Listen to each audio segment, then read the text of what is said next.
Hello बच्चों, संस्कार science academy की डिजिटल क्लासेज में एक बार फिर से आपका स्वागत है।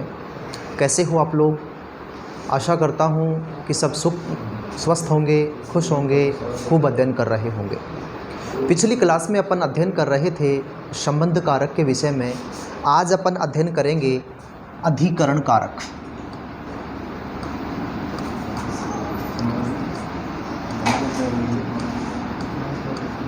अधिकरण कारक। और अधिकरण कारक का कारक चिन्ह होता है में पर, और इसमें विभक्ति प्रयुक्त होती है सप्तमी। देखिए बेटे, इसका नियम नंबर 1 पढ़ेंगे और इसका नियम नंबर 1 का सूत्र है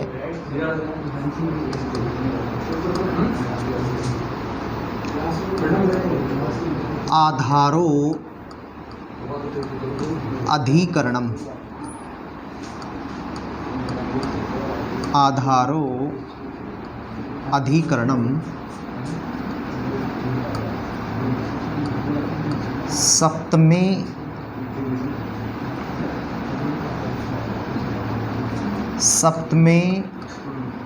अधिकरणम च। ये इसका पहला सूत्र है, आधारो अधिकरणम सप्तमे अधिकरणम च। मतलब क्रिया के संपादन में, क्रिया के संपादन में कर्ता का जो आधार होता है, जो आधार होता है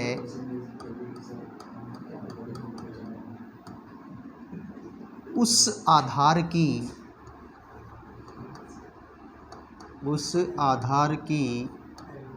अधिकरण संज्ञा होती है।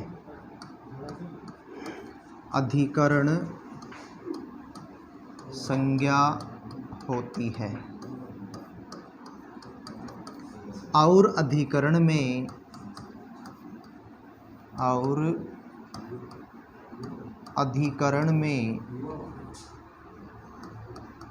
सप्तमी विभक्ति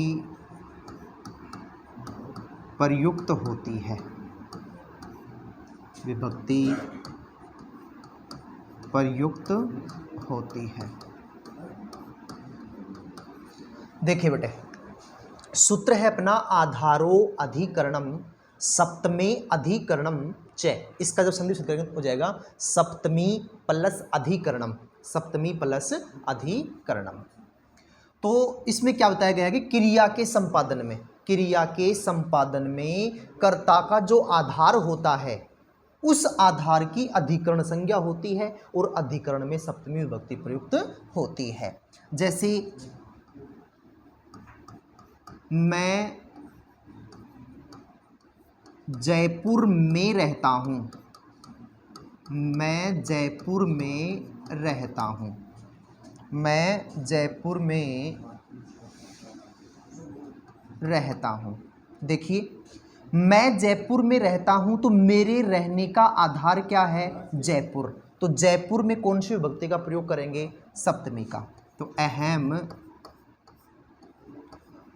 जयपुरे निवसामि। निवसामि। ऐसे ही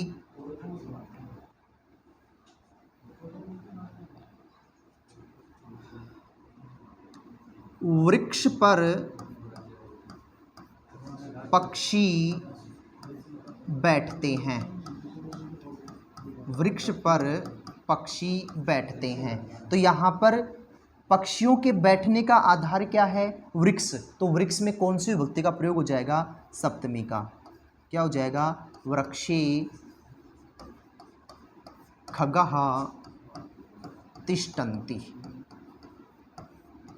जैसे शेर जंगल में रहता है, शेर जंगल में रहता है। यहाँ शेर के रहने का आधार क्या है? जंगल। तो जंगल में कौन सी विभक्ति का प्रयोग हो जाएगा? सप्तमी का। सिंहः वने निवसति। तो ये है आपका अधिकरण कारक का नियम नंबर 1,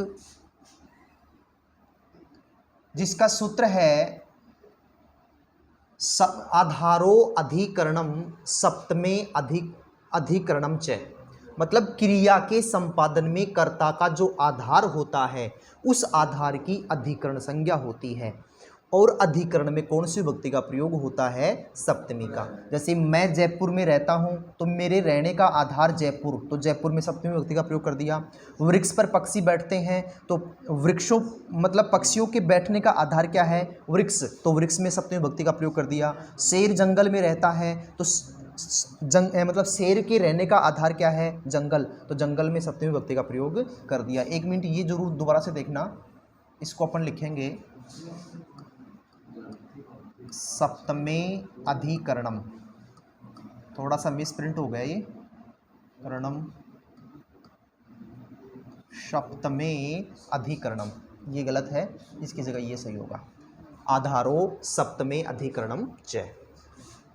अब पढ़ते हैं अपन इसका दूसरा नियम।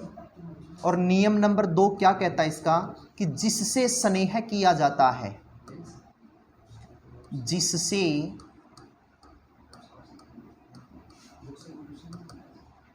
स्नेह किया जाता है, किया जाता है,